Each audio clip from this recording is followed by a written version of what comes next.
ಲಕ್ಷ್ಮಿ, ತಂಗಿ ಕಾಲೇಜಿಗೆ ಹೋಗಿದ್ದಾಳೆ? ಹೋಗಿದ್ದಾಳೆ ರೀ.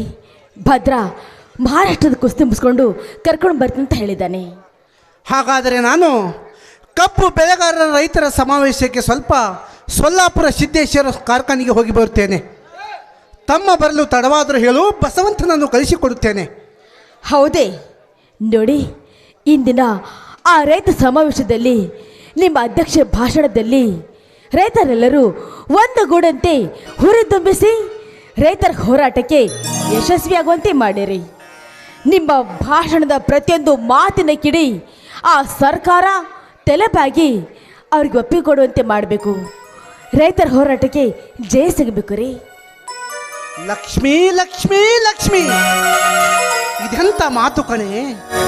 ನಿನ್ನ ಪ್ರತಿಯೊಂದು ಅರ್ಥಗರ್ಭಿತವಾದ ಮಾತು ಕೇಳುತ್ತಿದ್ದರೆ ನನಗೆ ಒಂದು ಕ್ಷಣ ಕೂಡ ನಿನ್ನನ್ನು ಬಿಟ್ಟು ಇರಬಾರ್ದನ್ಸುತ್ತೆ. ಲಕ್ಷ್ಮೀ, ನಿನ್ನಂಥ ದಿಟ್ಟ ಹೆಣ್ಣನ್ನು ನನ್ನ ಸತಿಯಾಗಿ ಪಡೆದಿದ್ದು ನನ್ನ ಪೂರ್ವಜನ್ಮದ ಪುಣ್ಯ ಕಣೆ, ನನ್ನ ಪೂರ್ವಜನ್ಮದ ಪುಣ್ಯ. ಚಿನ್ನ, ನನ್ನನ್ನು ನಗು ನಗುತ್ತಾ ಕಳಿಸಿಕೊಡೆ, ನನ್ನನ್ನು ನಗು ನಗುತ್ತಾ ಕಳಿಸಿಕೊಡು. ಸೂರ್ಯನ ಸ್ನೇಹಕ್ಕೆ ಕಿರಣಗಳೇ ಸಾಕ್ಷಿ, ಚಂದ್ರನ ಸ್ನೇಹಕ್ಕೆ ಸಾಗರವೇ ಸಾಕ್ಷಿ, ನನ್ನ ನಿಮ್ಮ ಈ ಪ್ರೀತಿಗೆ ನಮ್ಮ ಹೃದಯವೇ ಸಾಕ್ಷಿ. ಬನ್ನಿ, ಅದ್ಧೂರಿಯಾಗಿ ಆ ಸಮಾವೇಶಕ್ಕೆ ಹೋಗುವ ಮುನ್ನ ಈ ಲಕ್ಷ್ಮಿ ಜೊತೆಗೆ ಸೂಕ್ಷ್ಮವಾಗಿ ಹೆಜ್ಜೆ ಹಾಕಿ ಹಾಡಿರಿ ನನ್ನ ಜೊತೆಗೆ. ಹೂವಿನಗಿಂತ ಮಿಗಿಲಾದ ನಗು ನಿನ್ನದು, ಚಿನ್ನಕ್ಕಿಂತ ಅಸಲಾದ ಗುಣ ನಿನ್ನದು, ಮುತ್ತಿನಗಿಂತ ಮಧುರವಾದ ಮಾತು ನಿನ್ನದು, ಆ ಚಂದ್ರನಿಗಿಂತ ಸೊಗಸಾದ ರೂಪ ನಿನ್ನದು. ಇದನ್ನೆಲ್ಲ ಪ್ರೀತಿಸುವ ಹೃದಯ ನನ್ನದು, ಈ ಹೃದಯವನ್ನು ಪೂಜಿಸುವ ಕರ್ತವ್ಯ ನಿನ್ನದು ಚಿನ್ನ, ಕರ್ತವ್ಯ. ವಾ, ಈ ಸಂತೋಷದ ಸಮಯದಲ್ಲಿ ಈ ನಿನ್ನ ಗಂಡನ ಮನಸ್ಸಿಗೆ ನೆಮ್ಮದಿ ಕೊಡುವಂಥ ಒಂದು ಪ್ರೇಮಕವನ್ನು ಹೊರಹೊಮ್ಮಲಿ ನಿನ್ನ ಮುದ್ದಾದ ಕಂಠದಿಂದ. ಹಾ ಲಕ್ಷ್ಮಿ, ಇವತ್ತು ನೀ ಹಾಡುವ ಹಾಡು ಹೇಗಿರಬೇಕು ಗೊತ್ತಾ? ಹೇಗಿರಬೇಕು? ಇದಕ್ಕಿಂತ ಮುಂಚೆ ನೀನು ಪ್ರೇಕ್ಷಕರ ಎದುರು ಸಾವಿರಾರು ಹಾಡುಗಳನ್ನು ಹಾಡಿರಬಹುದು, ಕುಣಿದಿರಬಹುದು. ಇವತ್ತು ನೀನು ನಮ್ಮೂರಿನಲ್ಲಿ ಹಾಡುವಂಥ ಹಾಡನ್ನು ಕೇಳಿ ನಮ್ಮೂರಿನ ಜನ ಬೆರಗಾಗಿ ಮುಂದಿನ ವರ್ಷ ನೀ ನಮ್ಮೂರಿಗೆ ಬರುವ ತನಕ ನಮ್ಮೂರಿನ ಜನ ಪ್ರತಿ ಕ್ಷಣಕ್ಕೂ ನಿನ್ನ ದಾರಿಯನ್ನೇ ಕಾಯ್ತಾ ಇರಬೇಕು ನೋಡು. ಆ ರೀತಿಯಾಗಿ ಮೂಡಿ ಬರಲಿ ನಿನ್ನ ನವಿಲ ನರ್ತನೆಯನ್ನು. ಜನ್ಮ ಇದ್ದರೆ ಗಂಗಾಗಿ ಹುಟ್ಟಿದರೆ ಶಿವನನ್ನು ಕೇಳುವುದು ಧರ್ಮ ಪತ್ನಿ ನೀನಾಗು ಎಂದೇ.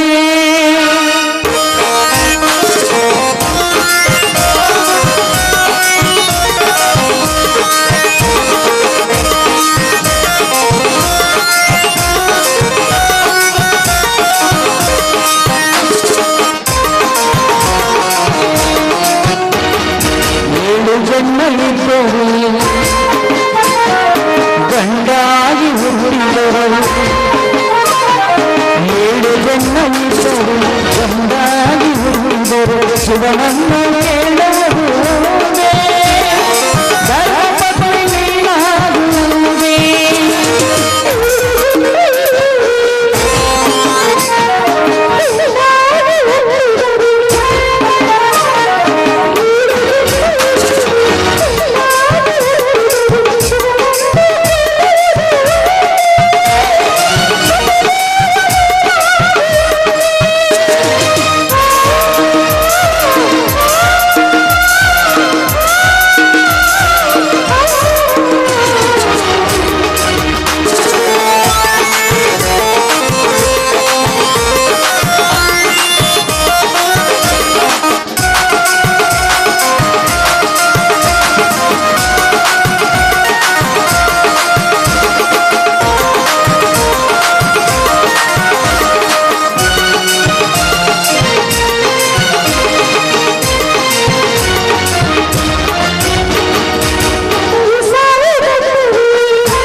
ಬೇಕು ಬ್ರಹ್ಮ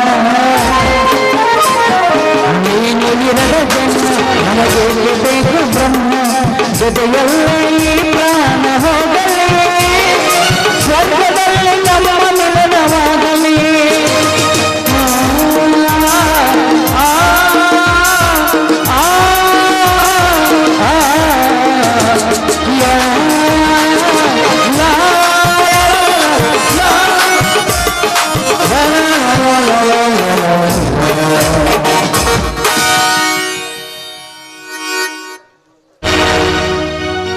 ಅಣ್ಣ ಅತ್ತಿಗೆ ಬಾಭದ್ರ, ರಾಷ್ಟ್ರ ಮಟ್ಟದ ಕುಸ್ತಿ ಸ್ಪರ್ಧೆಯನ್ನು ಮುಗಿಸಿಕೊಂಡು ಈಗ ಬಂದೇನಪ್ಪ. ಹೌದಣ್ಣ, ನಿಮ್ಮ ಆಶೀರ್ವಾದ ಬಲದಿಂದ ರಾಷ್ಟ್ರ ಮಟ್ಟದ 80 kgಯಲ್ಲಿ ಪ್ರಥಮ ಬಹುಮಾನ ಕಡೆ ನನಗೆ ಆಯಿತು. ಸಂತೋಷವಾಯಿತು ಸಹೋದರ, ಸಂತೋಷವಾಯಿತು. ನಿನ್ನಂಥವನನ್ನು ನನ್ನ ತಮ್ಮನಾಗಿ ಪಡೆದಿದ್ದರಿಂದಲೇ ಈ ಜನಮೆಚ್ಚಿದ ಜಮೀನ್ದಾರ ಮಂಥನ ಜನಮೆಚ್ಚಿಗೆ ಪಡೆಯುತ್ತಿದೆ. ನಾವು ಧರ್ಮದ ದಾರಿಯಿಂದ ನಡೆದಿದ್ದಕ್ಕೆ ಇದು ದೇವರ ಶ್ರೀರಕ್ಷೆಯಪ್ಪ, ದೇವರ ಶ್ರೀರಕ್ಷೆ. ಭಾಗ್ಯಶ್ರೀ, ಭಾರತಿ, ಲಕ್ಷ್ಮಿ, ಭದ್ರನನ್ನು ಒಳಗೆ ಕರೆದುಕೊಂಡು ಆರತಿ ಬೆಳಗ್ಗೆ ಸ್ವಲ್ಪ ನಿಲ್ಲಮ್ಮ. ಈ ನನ್ನ ತಮ್ಮನಿಗೆ ನನ್ನ ಪ್ರಶಸ್ತಿ ಕೊಡುತ್ತೇನೆ.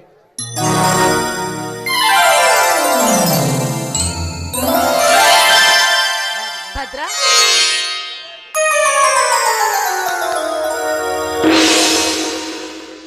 ಬಾರಪ್ಪ, ಆರತಿ ಮಾಡ್ತೀನಿ.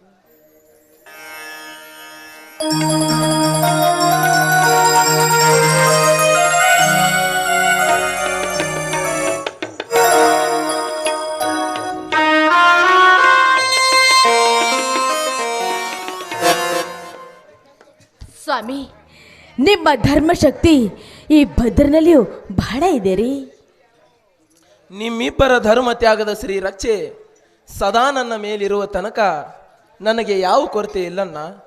ಈ ನನ್ನ ನರನಾಡಿಯಲ್ಲಿ ಇಂಥ ಶಕ್ತಿ ಹರಿಯಬೇಕಾದರೆ ನೀವು ಉಣಿಸಿ ತಿನಿಸಿ ಬೆಳೆಸಿದ ನಿಮ್ಮ ಕೈ ತುತ್ತೇ ಸಾಕ್ಷಿ. ಆ ನಿಮ್ಮ ಕೈ ತುತ್ತಿನ ಧರ್ಮಶಕ್ತಿಗೆ ಯಾವ ಕುತ್ತೆ ನನ್ನ ಮಕ್ಕಳೇನಾದರೂ ಕತ್ತೆ ಎಂದು ಕೈ ಮಾಡಿದರೆ ಆಗ್ಲೇ ಅವರ ಕೈ ಕತ್ತನ್ನೇ ಕತ್ತರಿಸಿ ಹಾಕಿಬಿಡ್ತೀನಿ. ಸಂತೋಷವಾಯಿತು ಸಹೋದರ, ಸಂತೋಷವಾಯಿತು. ಭದ್ರ, ನೀನೀಗ ತಂಗಿಯನ್ನು ಕರೆದುಕೊಂಡು ಬರಲು ಹೋಗಪ್ಪ. ಆಯ್ತಣ್ಣ.